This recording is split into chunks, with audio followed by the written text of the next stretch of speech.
एक अहम सुराग पुलिस के हाथ लगा है और सुनने में आया है कि इन दोनों घरों के अंदर ही हत्याएं हुई। किसने की यह भी अब पुलिस को पता चल गया है। सत्य कहेंगे, सत्य लिखेंगे, सत्य चलेंगे। नमस्कार दोस्तों, मैं हूं दीपक सिंह, दैनिक सवेरा समाचार से। पिछले दिनों से हम आपको लगातार बता रहे हैं कि सिदड़ा के तवी बिहार इलाके में जो दो घरों में शेष शव मिले थे, उस हत्या के बारे में लगातार आपको खबर करके बता रहे हैं, डिटेल में बता रहे हैं कि वहां पर क्या हुआ था। अब एक अहम जानकारी पुलिस के हाथ लगी है, एक अहम सुराग पुलिस के हाथ लगा है और सुनने में आया है कि इन दोनों घरों के अंदर ही हत्याएं हुई। किसने की यह भी अब पुलिस को पता चल गया है। इससे पहले इस खबर में हमने आपको काफी चीजें जो हैं वो खुलकर बताई हैं, जैसे बेटा जो था उसका अपने सौतेले पिता के साथ अनबन चल रही थी। इसके अलावा पुलिस इन दोनों घरों में गई थी, उन्होंने डॉक्यूमेंट्स खंगाले, उसमें उस घर को, इन दोनों घरों को दोबारा से खंगाला। कुछ पैसे भी वहां पर मिले, बैंक की पासबुक्स मिली और भी काफी अहम जानकारियां जो थी वहां पर मिली।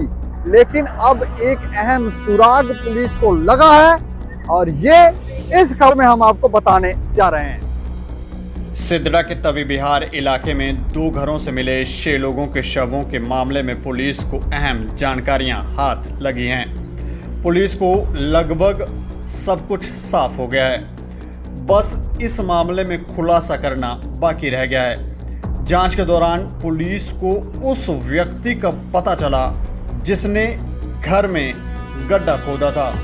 उसे गड्ढा खोदने के लिए मोटी रकम मिली थी। इतना ही नहीं, नूर ने उसे बातों बातों में सब कुछ बता दिया था, जो इस केस में अहम बात बन गई है, जिससे कि पुलिस को सब कुछ साफ हो गया है। पुलिस को इस केस के बारे में तमाम बातों का पता चल गया है, लेकिन इस बारे में अभी खुलासा नहीं किया जा रहा। पत्रकार वार्ता करके पूरे मामले की जानकारी दी जाएगी। जानकारी के अनुसार इस मामले की जांच के दौरान पुलिस कई दिनों से मोबाइल के रिकॉर्डों को खंगालने में लगी हुई थी, जिसके बाद पुलिस के हाथ वो व्यक्ति लगा जिसने नूर के मकान में गड्ढा खोदा था।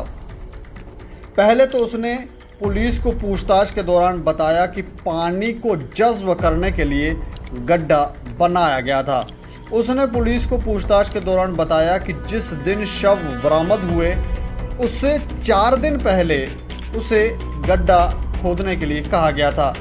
इस बात से पुलिस को शक हो गया। उसके बाद जब पुलिस ने उसे सख्ती से पूछताछ की तो उसने कई बातों का खुलासा किया है। उसने बताया कि उसे गड्ढा खोदने के लिए इतनी मोटी रकम मिली थी जिसे वो सोच भी नहीं सकता था। पुलिस को उस रकम के बारे में पता है, लेकिन इसके बारे में आधिकारिक तौर पर जानकारी नहीं दी जा रही।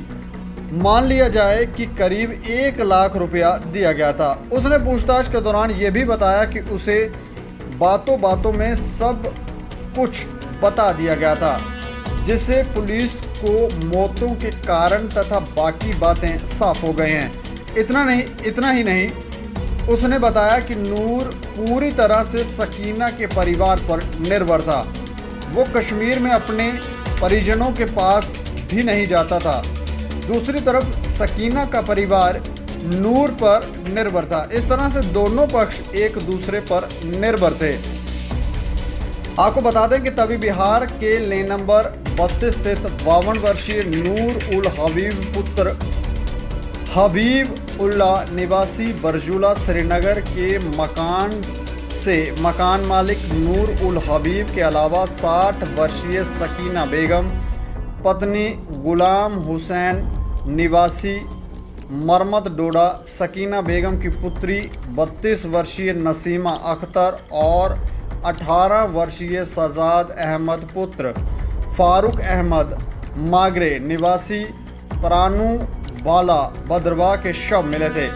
सकीना बेगम का मकान भी हबीब उल के मकान के बिल्कुल सामने तवी बिहार लेन नंबर 33 में था। और जब पुलिस उसके मकान में पहुंची तो वहां से भी पुलिस को 2 शव मिले थे, जो सकीना की 25 वर्षीय बेटी रोबीना बानो व उसके बेटे जफर सलीम के थे। 1 लाख रुपया एक शख्स को दिया गया खड्डा खोदने के लिए। सोचने वाली बात है कि उस शख्स को इतने पैसे क्यों दिए गए, और नूर ने ही उसको ये पैसे दिए। जब ये हत्याएं हुई हैं उससे पहले उसको ये कार्य दिया गया, और बातों बातों में नूर ने इस शख्स को काफी सारी जानकारियां दे दी थी। जब इस शख्स को पुलिस ने अब पकड़ा है, उससे पूछताछ की है, तो इसने वो जानकारियां अब पुलिस को बता दी है। अब पुलिस इस हत्या की गुत्थी को सुलझा चुकी है। एक प्रेस कॉन्फ्रेंस करेगी पुलिस, और प्रेस कॉन्फ्रेंस कर वो बताएगी कि हत्यारे हैं कौन। अब जब पुलिस प्रेस कॉन्फ्रेंस करती है उससे पहले आपको यह बताना है कि आपको क्या लगता है कि इनमें कौन हत्यारा है। नूर हत्यारा है, सकीना हत्यारे है, ये शख्स जो खड्डा खोद रहा था ये हत्यारा है, या कोई और हत्यारा है पीछे बैठा हुआ।